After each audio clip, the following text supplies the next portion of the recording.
Hello friends, welcome to Tourism Lecture Series. Today we are going to continue with the visitors impact management and vegetation, right?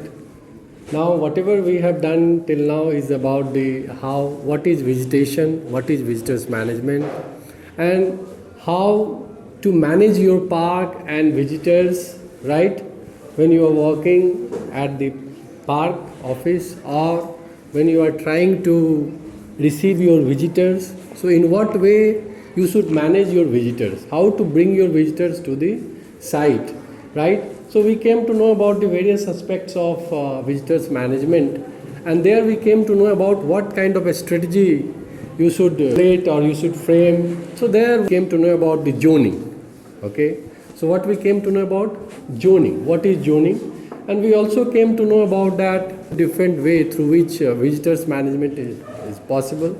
First is through the park authority, and the second is park authority in collaboration with the tourism organizations, right? To manage your visitors, to increase the business activity, to increase the fund, and also to provide the worthwhile experience to your customers, to generate the happiness among the visitors, among the tourists, among your customers.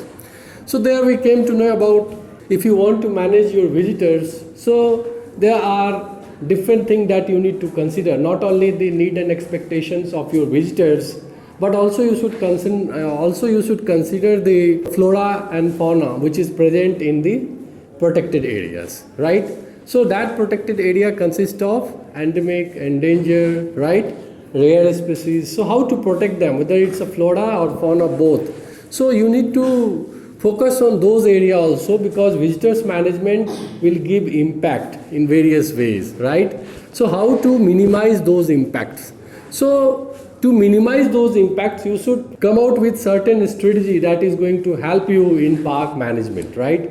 Those strategies can be dividing your parks prior to starting any activities. So you should know what is your objective, right? So we came to know about the principles that how to go ahead with the visitors management, what is the procedures, what are the steps, and what are the various factors that you need to consider, right, while planning the visitors management under the visitors management principles, right, and vegetation management principles. Now in that principles, what you came to know about the objectives. So first you should know what is objective of your park, what is objective of your national park or protected areas, what is the core objective, and what are the other fundamental objective and what are the other objectives, right?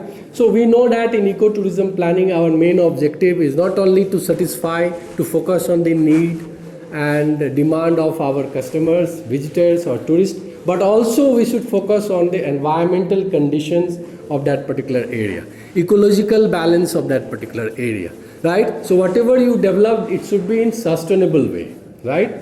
Whatever you are going to develop, it should be in sustainable way. It should not be like that you just focus on that only the need of and expectation of the customer, and you ignore the environmental conditions, ecological balance of that area, right? So you should always, when you do the planning, when you are going to implement any strategy, you should always focus on the both sides, not only the satisfaction and generating the worthwhile experience among the customers, right, satisfaction among the customers, but also the environmental condition, that if the visitors will come, then in what way the visitors will give impact on that site, right, on vegetations, on flora and fauna, right, of that particular area, and also on the local community of that particular area. In overall environmental condition and ecological balance of that area. So in different way, okay, whether it's in physical way or economical way or environmental way, so different dimensions are there. So you should consider those dimensions right, and you should also focus on the environment sustainability, right, environmental sustainability, whatever services, ecotourism programs you are offering to your customers, whether it is in line with the environmental sustainabilities or not. That is what is very important, right? Because you should manage your resources also, right? So sustainable development, sustainability says that you should minimize the exploitation of your resources, right? It should not be exhausted. It should not be used up. It must be remain for future generation also. That is what sustainable development, sustainability.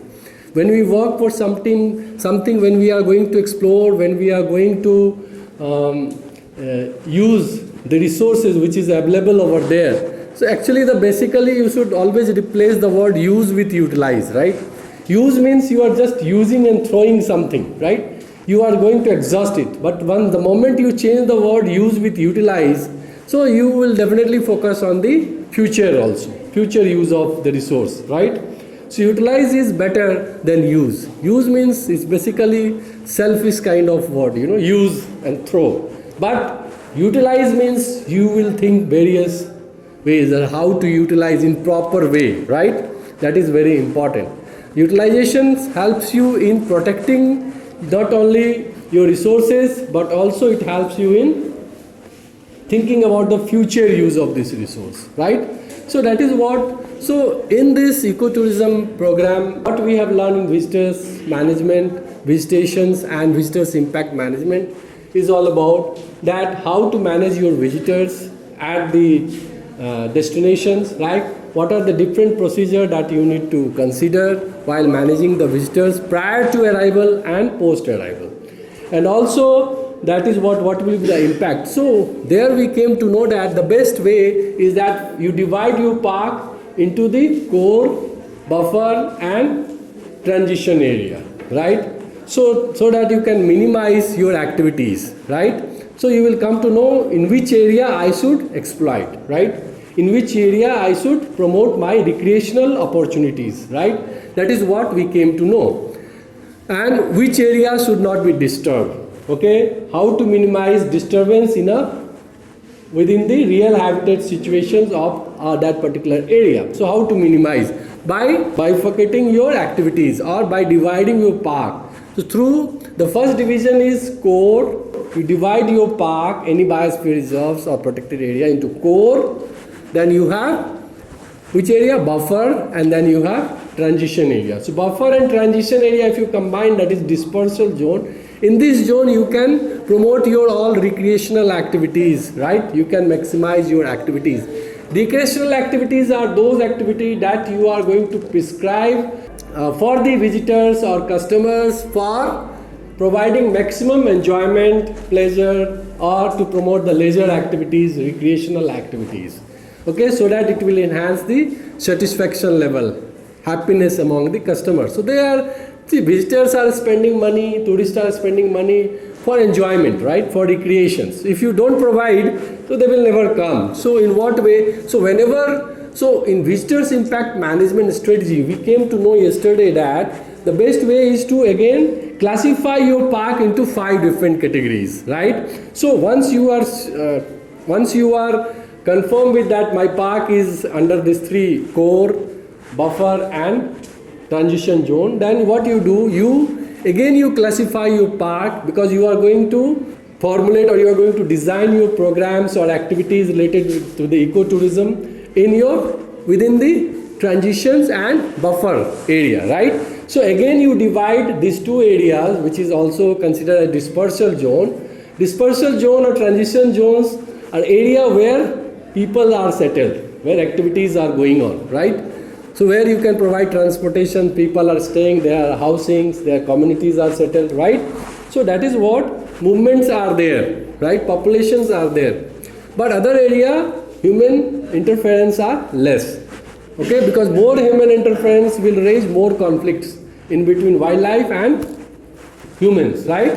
So that is very important, and it will also give impact on the ecological balance of that area. So that's why again you divide zoning, right? So zoning will help you in conflict management, in allocating your resources in a proper way, dividing the area in between concentrated area, less concentrated area, or concentrated or recreation area. So that way we came to know about that you can classify your park into 5 different zones. What was that? That was our preservation zone, special preservation zone. Then we came to know about wilderness zone. Then we have the natural environment zone. Then we have the recreational zone and park services zone.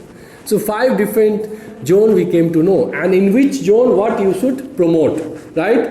What you need to promote and what will be the accessibility in each zone, so that there will be minimal interference in these zones, right? Minimal damage to the ecological balance and environment of that particular area. That is what we came to know. And in which area you should promote the more activities, more leisure, more pleasure, more recreation activities for the guests. That is what we came to know. Which area you can go for the, if any visitors want to stay in a solitude, more solitude environment, when there is no, just want to stay in a peaceful, they want to enjoy, they want to keep themselves away from, so wilderness zone is there. But there are some restrictions of movements, right?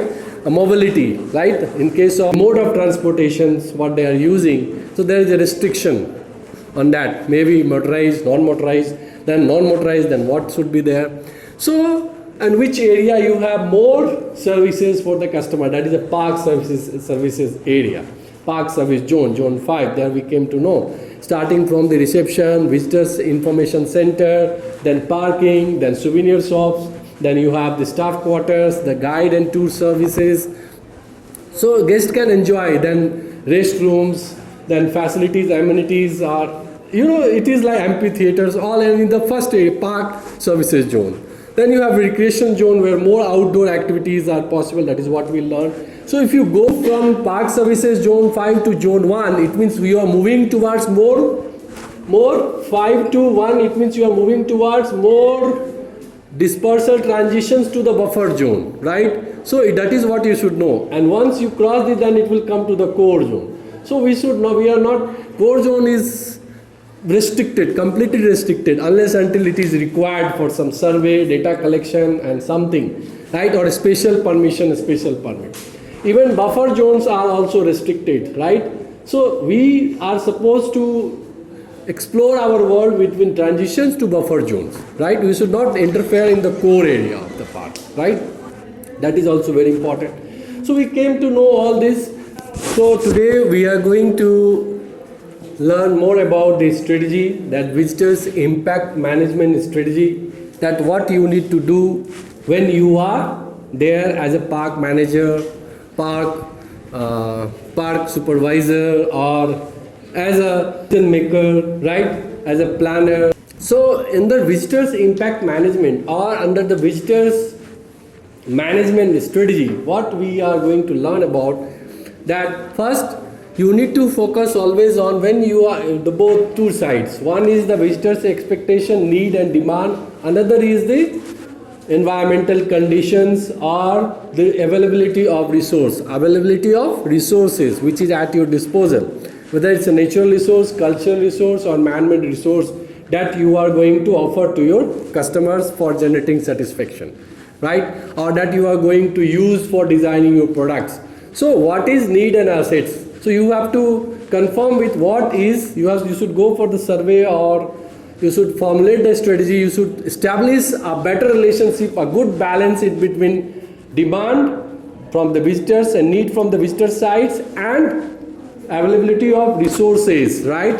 Or attractions in the form of cultural attraction, natural attractions or man-made attractions. So try to establish in between balance, and then only you should provide the recreational opportunity spectrum. So you should develop the recreational opportunity spectrum. What is that?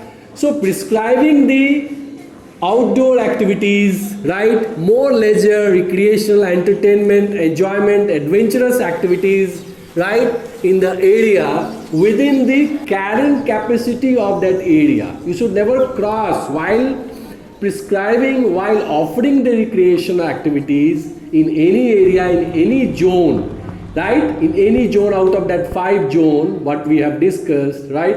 Including our special preservation zone, wilderness zone, natural environment, recreation, park services zone, or whether it's a core, buffer or transition zone. So you should think that it should not cross the carrying capacities of that particular area.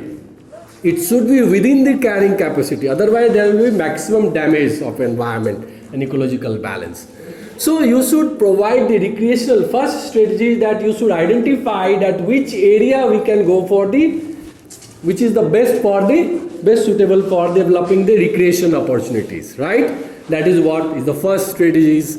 keeping in mind, considering the environmental conditions, fragility, sensitivity, ecological balance of that particular area, and also what will be the impact, post impact, right? Post visited impact. So that is what you have to go for analysis, and then if you develop, and then also you should consider the how to generate satisfaction. Not only you should concentrate that only the environment conditions, ecological balance, you should also think about whether what facility you should offer to your client, to visitors, to your guest. It should not, you should never ignore the visitors demand also, need also, otherwise you would not be able to survive, right? You will not be able to generate fun or happiness. So both sides you have to manage.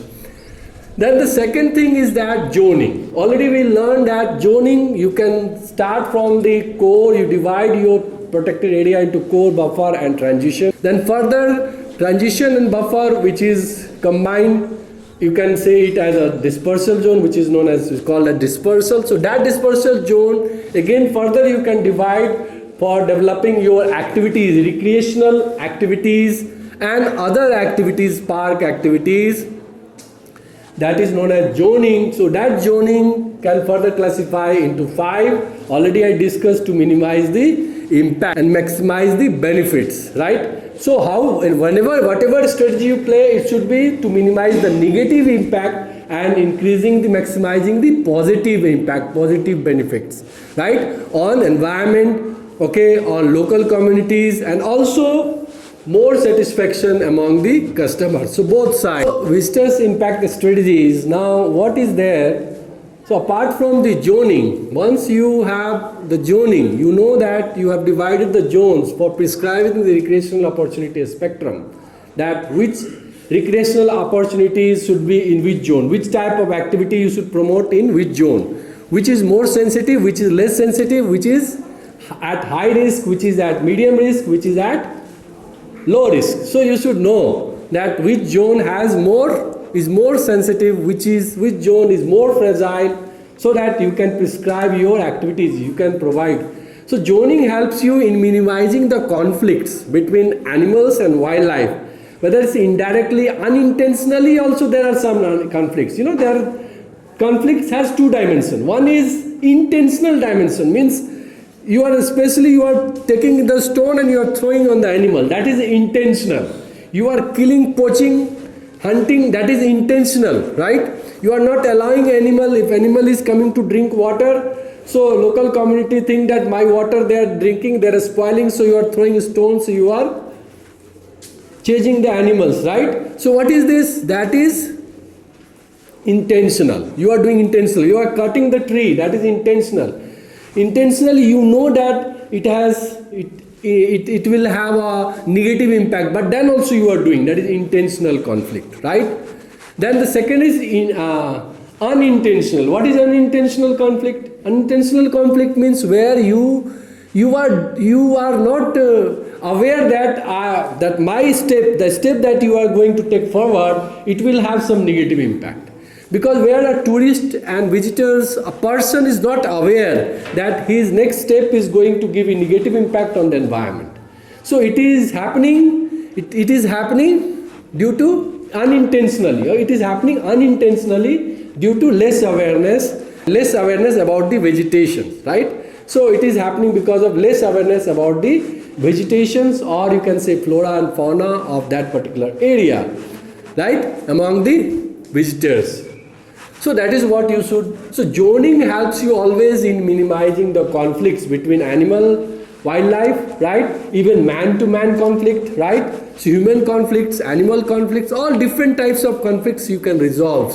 So what basically the focus of any strategy is, that strategies focuses between concentrating and dispersing recreational use. So your strategy will help you in finding out the division in between more concentrating and dispersing, right? Dispersing activities. So how to do? So you have to, how to disperse your concentrated activities into many zones. Okay, if you suppose, what will happen if you have only one zone? Suppose there is no 5 zone, only one zone you have. You have not divided your park. So everybody is coming, they don't know, they are going here, there, and there is no restrictions, right? You didn't impose any kind of restriction. There is no law, there is no code of conduct, there is no instructional format, right? So what will happen in that way? They are going to spoil the whole activities, the whole park. There will be more negative impact. So once you divide, you restricted activities. The moment people they enter into park, they are in the zone 5. Then from zone 5, the things will be allotted, guide will be allotted, scout will be allotted, safari will be allotted, and then they will take it batch wise to the different zones, right? As per the requirements, as per the rule. So a strategy helps you, right, in between concentrating on dispersing recreational use, right? So how to, which area you should more focus, which area you should less focus. Then strategies helps you in various other ways. The first thing is that what you should do. Let's talk about those strategies. So there are many strategies that you can do. It depends on your prevailing conditions, right? It depends on prevailing condition of that particular area, right? So you should know, it's not like that fixed that I discuss this so you always follow this. No, there are certain things that you need to follow, or all things you can follow, but in addition to this you should also use your brain, your mind, your common sense when you are working there, right? I told you you do this, but I also told you use your common sense. Right now I am telling you, do use your common sense. Why? Because both the things are required. Suppose the situations, you should also think about the situation, condition of that particular area.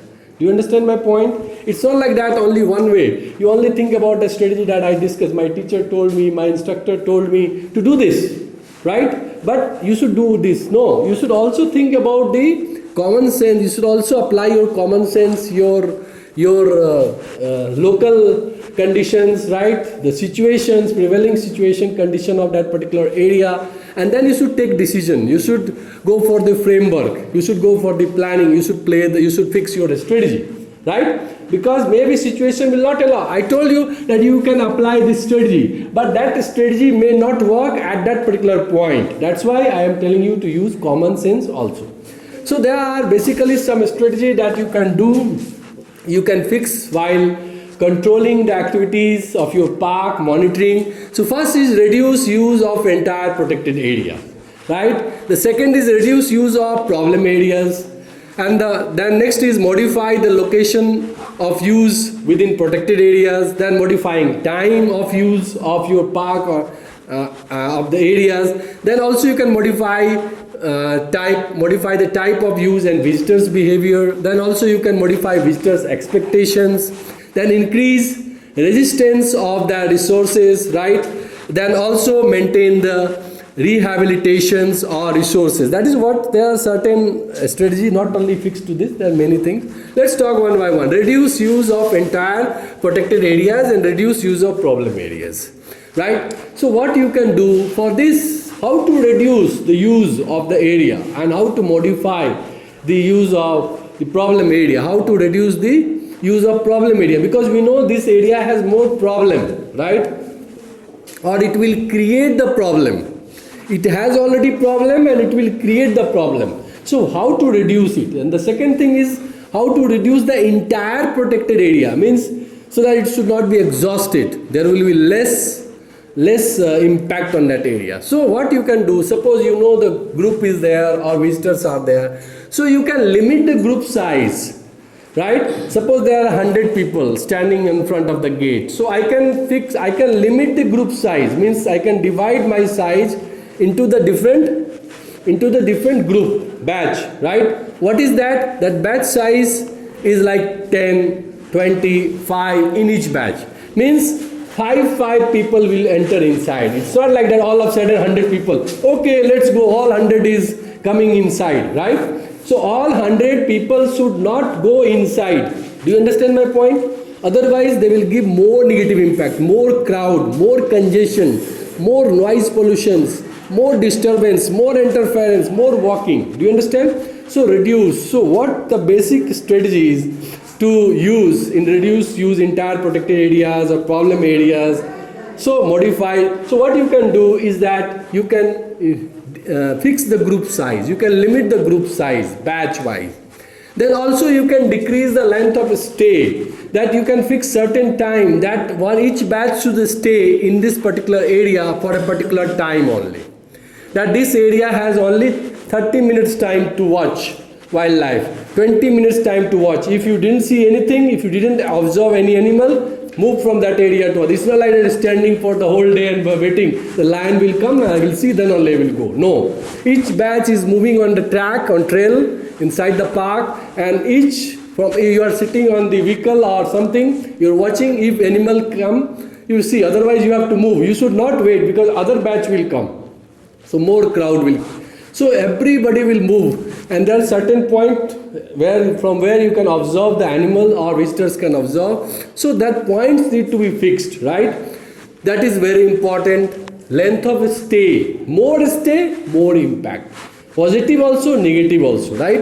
If guest is staying for more time in a hotel, so you are paying more, so more money is coming. That is positive impact. Right? But if anybody is staying more time in the park or the more sensitive area, so there will be more disturbance. So more negative impact. So you should find out that which area will have more positive for more stay and more negative for due to the more stay. So that is what. Then you can also, through the monitoring of activities, right? Whatever is happening inside your park, I need to monitor those activities.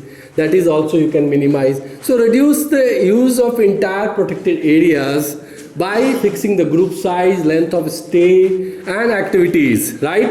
That which activities are there. Then you should identify the problem area and also you should fix those problem area, the limit of use of that area, rules, regulations for that particular area. That is very important, right? So that there will be minimum stay in that area, or almost try to avoid those areas which is more problematic, right? So that is very important. Then you have to modify the location of use of within the protected area, right? So see, the location you can modify. It's not like that you just have a fixed location, always you can take over there, and then so you can change, keep on changing your locations also will help you, right?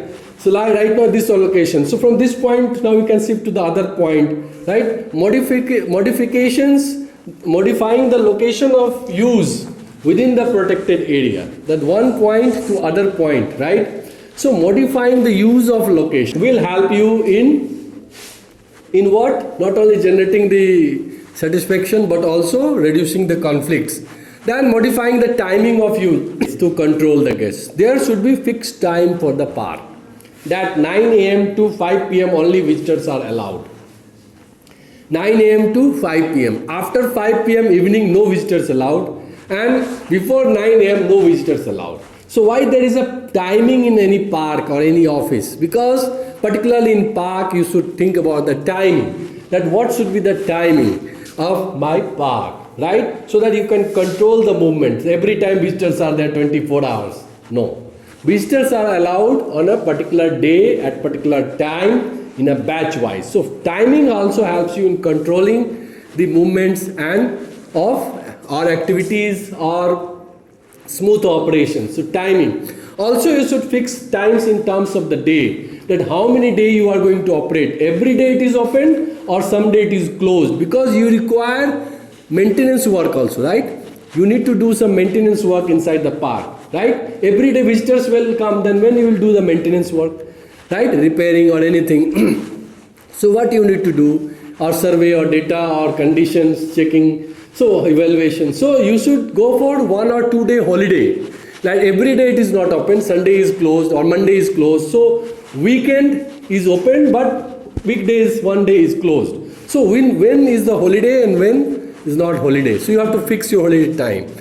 Then you have to divide your activity as per the timing when it comes for modifying types of use of visitors or as per the time. So you should think which one is the breeding time of animal or when there is difficult to take the inside, when it is not allowed, which time. So you have to identify the timings, breeding time. Right? Do you understand my point? So which time you should go, which time you should not go. Right? So you should think that if my protected area is wildlife, so I should think about the animal behavior, animal nature, animal breeding time and all. So that you should know, and migration time. So you should think about the timings, right?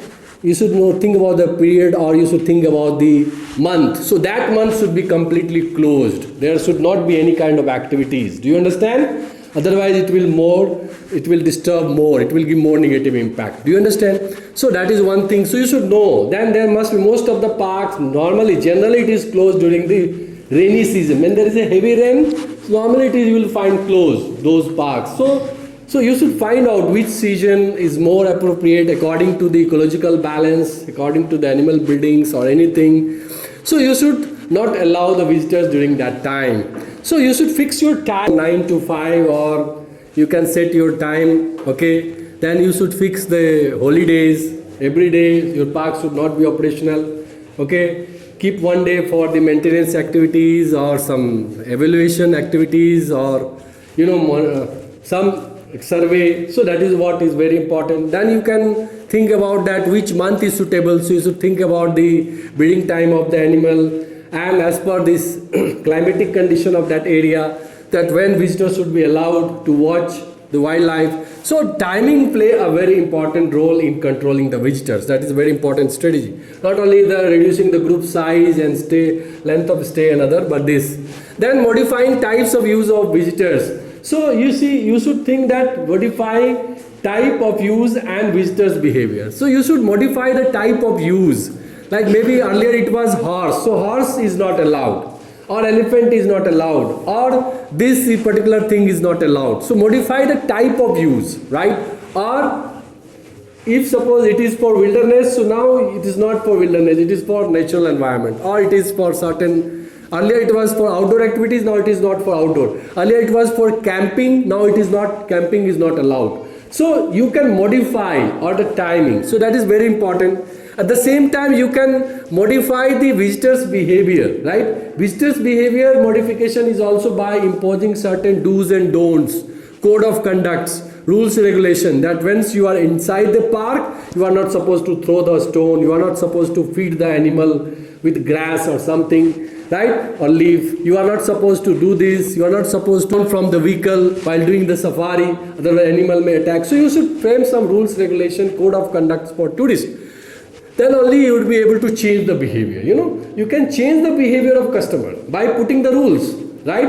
If I know that I am telling you have to follow this is my rule, so automatically you have to follow.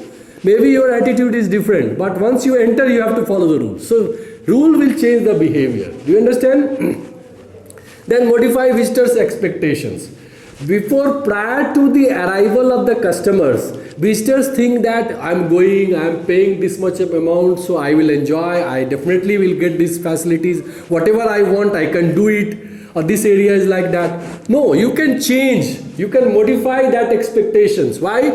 While taking the booking, while taking the reservations, you are at the information center. Before starting, you should brief to your visitors. See, you are going to visit the area which is more sensitive, more fragile, more prone to accidents, or more prone to animal attacks. Do you understand? So you can change the expectation of the customers. Do you understand? So behavior will also change, expectation will also change, just by supplying the information in advance. So now next time when they will go, they know that, oh, this is that I should not do. This they know that I should not get down. Do you understand? So expectation is now changing. They are thinking that there will be a lot of water to consume or throwing, but you should inform, no, there are less water, right? Because it's a dry area, or what type of area. You should explain, it is completely dry area, so you should carry a bottle or something. You should not spoil the water or something, So expectation might be changed, So how to change? Just by providing information in advance to your visitors. Do you understand? So expectation will change and the things will be okay and smoothly you can run. Next is you can increase the resistance of the resource. So how to increase the resistance of the resource? That is very important. So see, the carrying capacity of destination, it can increase also. Last class I told you that carrying capacity, there is a certain capacity of destinations to tolerate, right? That beyond you should not go, right? Of course it is there, but you can increase also the carrying capacity of destination up to certain level. Like for example, I am telling you, Like suppose for increasing, you can go for the sewage system, proper sewage system of water, wastewater, how to recycle it and how to throw it, where to throw it, right? So you can come out with a drainage system in a town. Management system, you can control the garbage of the town, rubbish thing of the town. Do you understand? Sewage of the town through the drainage, proper drainage management system. So you can increase. How to increase? Like suppose if there is a problem of water, so you can through rainwater harvesting, storing the water during the rainy time season in big tanks, you can increase the capacity of water of that particular area. Do you understand? So what you can do, and suppose suppose this is a small area, so if you built a single house like this lodge, so only 5 house you can make, and there in each house if 5%, 25 can stay. So instead of this, people are constructing these rooms in this tower. So this is a small area, 100 rooms can be created. So you are increasing the capacity of this small land. Earlier it was if single house, it will carry only the 30, right? 30 people can stay there, but you can increase. Now once you created a tall building, so it can accommodate more people, more family, more visitors. So this is what you are increasing. So by applying the latest technologies, by the use of high-tech technology, modern things, you can increase the resistance capacity of that particular area. How much it can resist, resistance. So it can be increased also. Like for example, you told, take the example from you. I told you how much you can carry. You said 30 kg. So now, how to increase your capacity? I will tell you, okay, every day I will give you a very good diet. Dodo, or you can say, siga or what, or the milk, or the ingulal, egg, meat, right? Or chicken, or something, or that you are drinking, or you are eating, and you are eating good food, and I will tell you go for exercise. So your body weight will increase also, and in a proper shape. And then if I tell you, okay, now you carry. So you can carry more, 30, not 30, you can carry now 50 kg. So your capacity increases. Why? Because your energy increased, right? Your capacity increased, your body capacity increased to carry that load. So there are various ways by using of technologies, by using the modern technology or system, right? Or certain methods, we can increase the resistance power of that resources. So strength carrying capacity can be increased. Do you understand? That is very important.